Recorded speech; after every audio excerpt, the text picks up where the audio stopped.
Hello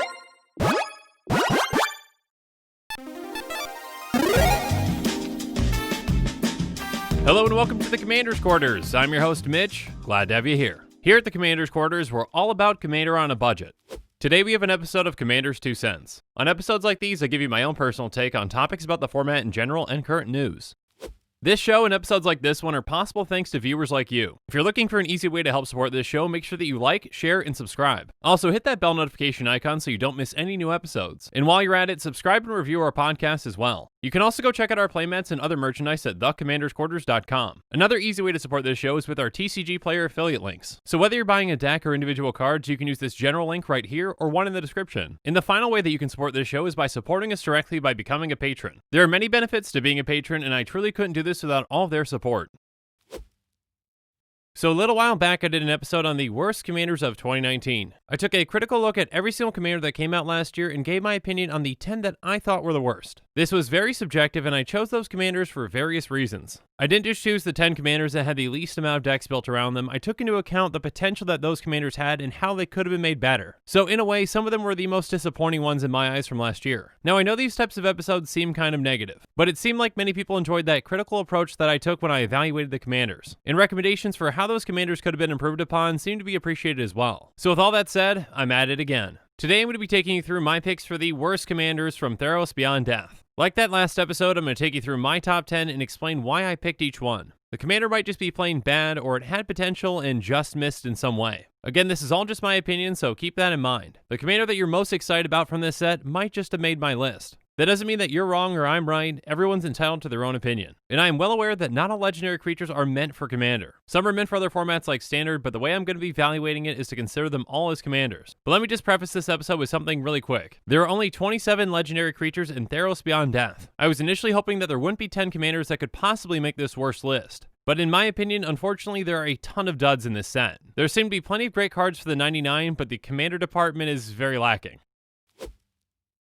Let me illustrate this by starting off with number 10. And with the spot for the 10th worst commander from Theros Beyond Death, I'm kind of cheating. Because in this spot, I'm including 3 of the uncommon commanders with Caliphate, Timret, and Renata. These 3 come from the very lackluster demigod cycle. Let's take a look at each one individually first. Caliphate, Beloved of the Sea, is a star 3 demigod that costs 1 blue. Caliphate's power is equal to your devotion to blue, and creatures that enchantments you control have spells your opponents cast that target this permanent and cost 1 more to cast. So taxing your opponents by just 1 when they target your creature or enchantment really isn't that big of an effect. Timret, Chosen from Death, is a 2-star demigod that costs black. Timret's toughness is equal to your devotion to black, and he has pay 1 into black, exile up to 2 target cards from graveyards. You gain 1 life for each creature exiled this way. I don't think I need to say much about this one, it's just not good. And then Renata, Call to the Hunt, is a star 3 demigod that costs 2 green. Renata's power is equal to your devotion to green, and each other creature you control enters the battlefield with additional +1/+1 counter on it. So this is essentially a Grumgully the Generous, but without red, so it's just worse. Yes, unlike Grumgully, she counts humans as well, but that's not really that big of a benefit. Out of this entire cycle of demigods, I think only one of them is actually viable as a commander. Or at the very least, it's a somewhat interesting commander to build around. But to find out which one is interesting, let me show you which one I think isn't.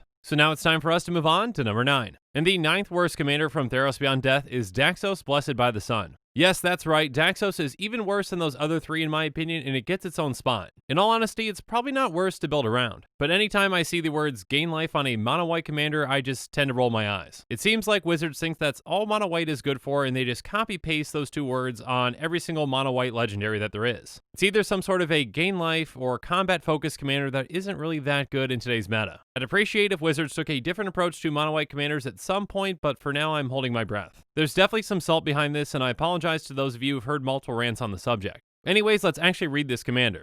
Daxos, Blessed by the Sun, is a 2-star demigod that costs white. Daxos' toughness is equal to your devotion to white, and whenever another creature you control enters the battlefield or dies, you gain 1 life. So this is kind of like an improved Soul Sister because it counts when creatures come into play and when they leave. But again, life gain in Commander can only get you so far, and it's not really that powerful of a strategy. Some kinds of cards that you might want to consider are Flicker Wisp, White Mane Lion, and Well of Lost Dreams. Things that can blink your creatures like Flicker Wisp can give you extra life gain. The same can be said for White Mane Lion that lets you bounce creatures to recast them. And then things like Well of Lost Dreams will give you benefits whenever you gain life. Alright, but let's move away from Mono White for a bit and go on to number 8. And the 8th worst commander from Theros Beyond Death is Illyrios Enraptured. So this is another uncommon commander, and to be honest, the reason that I'm putting these uncommon commanders first is because the expectations are probably a bit lower. We can't always get fantastic uncommon legendaries like we got in Dominaria, although I definitely wish we could. Anyways, Illyrios is a 2/3 human that costs 2 and a blue. It enters the battlefield tapped and doesn't untap during your untap step if you control a reflection, and when it enters the battlefield, you create a 3/2 blue reflection creature token. Because it's just a 2/3, it being untapped doesn't really matter too much. And creating a 3/2 whenever it comes into play is useful, but not all that powerful in itself. So some cards that I would consider for this deck are Essence Flux, Heraldic Banner, and Levitation. Cards like Essence Flux can blink him so we can create more reflections. And then Heraldic Banner and other anthems can pump our reflections to make them more deadly. And then things like Levitation can help those reflections get through. Again, not a powerful commander in my opinion, but again, it is an uncommon. So let's move on and get into some of the rares, starting with NumberSeven. And the 7th worst commander from Theros Beyond Death is Kunoros, Hound of Athreos. Kunoros is a 3/3 hound with Vigilance, Menace, and Lifelink that costs 1 white/black. It says creature cards in graveyards can't enter the battlefield, and players can't cast spells from graveyards. So these effects can be fantastic against certain decks. There are a lot of graveyard decks out there that want to cheat creatures into play, and it even shuts down a popular deck like Muldrotha. So if you're playing against one of those decks, great. But if not, this really doesn't do anything. Depending on your meta though, you might want to run it, so if you do, I recommend a Hate Bear strategy. You can run things like Kambal, Archfiend of Depravity, and Blind Obedience. Kambal punishes your opponents and benefits you whenever they cast a non-creature spell. Archfiend of Depravity can keep their creature count very low, and things like Blind Obedience can really slow them down. Again, this commander can really shut down certain strategies, but if players aren't using those strategies, then it really doesn't do anything.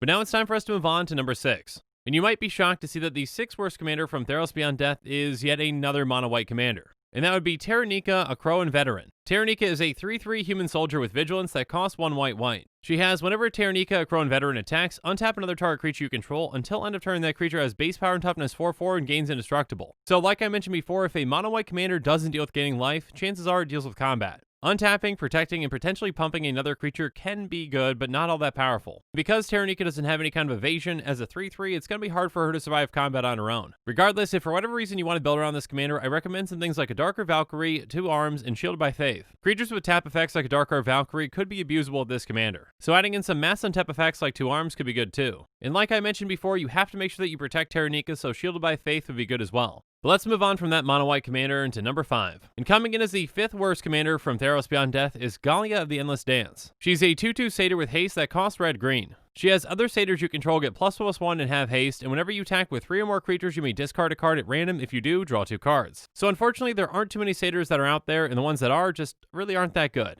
Also, that attack trigger really isn't all that great. You are gaining 1 card in total, so there is card advantage to it, but you also discard a card at random. And that might just be the best card in your hand, so you're kind of losing out sometimes. But there probably are some people out there who actually want to build a Satyr tribal deck around this, so here you go. Some cards to consider would be Nyxborn Rollicker, or pretty much any Satyr, Tauren Mauler, and Beastmaster Ascension. Again, I mentioned that there aren't too many Satyrs out there, so you might have to fill in some of the gaps with Changelings. And then you need some ways to get those Satyrs through and to make them into actual threats, so Beastmaster Ascension can come in handy. If Satyrs get some more help in some upcoming sets, this commander might be more viable, but for now, it's kind of limited. But now it's time for us to move on to number 4. And the 4th worst commander from Theros Beyond Death is Ephemia the Cacophony. Ephemia is a 2/1 flying harpy that costs 1 and a black. It has, at the beginning of your end step, you may exile an enchantment card from your graveyard. If you do, create a 2/2 black zombie creature token. So it's kind of like a Bitter Blossom type effect on a commander, but with a big catch. You have to actually exile an enchantment card from your graveyard to get that token. Mono black isn't exactly the best color for a deck that cares about enchantments. If this was an Orzhov commander, I might be singing a different tune. But probably not even, since 1/2/2 for each of your turns really isn't that big of a benefit. Anyways, if you do want to build around Ephemia, I recommend considering cards like Perpetual Timepiece, Graph Harvest, and Liliana's Mastery. Self-mill effects like Perpetual Timepiece are obviously going to be big to get your enchantments into your graveyard. And then having enchantments that can actually help your zombies like Graph Harvest and Liliana's Mastery can come in huge.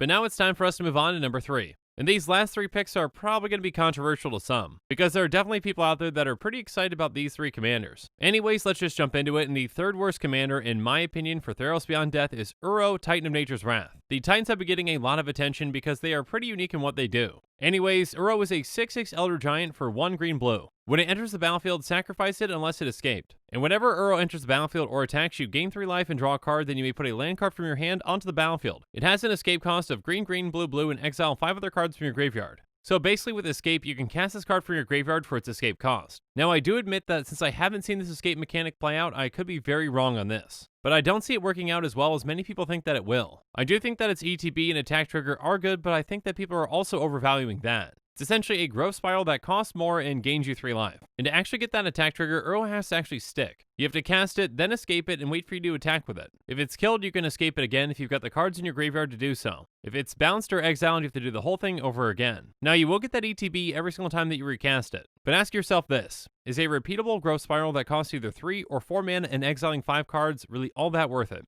I don't think so, but again, I could be very wrong on this one. The reason I put this one at number 3 is because I think it's going to disappoint a lot of people. Because when it comes into play, you have to sacrifice unless it escaped, it's very hard to abuse this commander. And having to exile 5 other cards each time that you escape this is a cost that I think people are underestimating. There are going to be plenty of times when you actually can't cast this commander from your graveyard when you might need to. And if someone's got targeted graveyard removal, you're never getting this out. Something as simple as Scavenging Ooze can throw a huge wrench into your plans. You cast it from your command zone, you've got to sacrifice it, it goes into your graveyard, they exile with Scavenging Ooze, and it goes back to your command zone. If someone just plays a Bojuka Bog, you're also out of luck. And if Leyline of the Void's in play, your deck probably doesn't work. Now, I know there's plenty of other decks that can get hosed by these cards as well, but still, I think Uro's just overrated. That being said, if you want to build around it, consider things like Golgari Grave Troll, Tatyova Benthic Druid, and Harrow. Self-mill effects like Golgari Grave Troll can obviously come in huge. Landfall effects like Tatyova's can come in really handy, and Harrow can really help you out with those too. But now it's time for us to move on from this Titan and to go on to number 2. And you might have already guessed it, but my pick for the second worst commander of Theros Beyond Death is Kroxa, Titan of Death's Hunger. Kroxa is a 6/6 Elder Giant that costs black-red. It has the same templating as Uro, so when it enters the battlefield, you sacrifice it unless it escaped, and its escape cost is black, black, red, red, and exile 5 other cards. And when it enters the battlefield or attacks, each opponent discards a card, then each opponent who didn't discard a non-land card this way loses 3 life. So again, I think this Titan just has the exact same problems that Uro has as a commander. And I think the payoff for this one is a lot less. Essentially paying either 2 or 4 mana to make each opponent discard a card isn't all that effective. Even if they lose 3 life in the process, that's still not all that great in a format like Commander where you start off at 40. It's probably most effective if you cast this right away on turn 2, and when you do, you're probably going to create some enemies. Anyways, if you want to build around Kroxa, consider cards like Magus of the Wheel, Megrim, and Sir Conrad. Magus of the Wheel can both fill up your own graveyard to help recast Kroxa and get you a new hand. It also works well with cards like Megrim that punish your opponents when they discard cards. And then Sir Conrad can further punish them in multiple ways for this deck. Again, out of the 2 Titans, I think that Uro is probably the more viable one, but both are probably overrated. They have plenty of weaknesses which make them less effective at being commanders. I definitely think that they're interesting card designs, but I do think that they fall short when it comes to being commanders. But now it's time for us to move past the Titans and on to number 1. And in my opinion, the worst commander from Theros Beyond Death is Heliod Sun-Crowned. Now, normally I probably wouldn't put a mono-white commander at the number 1 spot because expectations for mono-white commanders are just usually lower than others. In my opinion, the problem with this Heliod is that it's already very overrated. Let's go over this card very quick and I'll explain why. Heliod Sun-Crowned is a 5/5 indestructible god that costs 2 and a white. It says as long as your devotion to white is less than 5, Heliod isn't a creature. Whenever you gain life, put a +1/+1 counter on target creature or enchantment you control. And by paying 1 and a white, another target creature gains lifelink until end of turn. So the reason that many people are excited about this commander is because of a combo. That combo involves Heliod and either Walking Ballista or Triskelion. I'll use Walking Ballista to illustrate the combo. By paying 4 mana and casting Walking Ballista, it comes into play with 2 +1/+1 counters on it. You pay 1 and a white from Heliod to give it lifelink. You can remove a counter from Walking Ballista to deal 1 damage to target creature or player. Because it has lifelink, you gain life, and then Heliod triggers. So you can put a +1/+1 counter back on the Walking Ballista, and then it has 2 again. So basically you can just ping everything and everyone for as much damage as you want to win. Now that combo can definitely be very powerful when it works. There are plenty of ways to disrupt and to prevent this combo, but that's not really the problem that I have with this commander. The problem is that Mono White doesn't need a combo commander to put it on the map. A deck built around this is going to be pretty linear and very boring in my opinion. You have as many tutors in the deck that you can have to get either Walking Ballista or Triskelion into your hand and then into play, and then you win from there.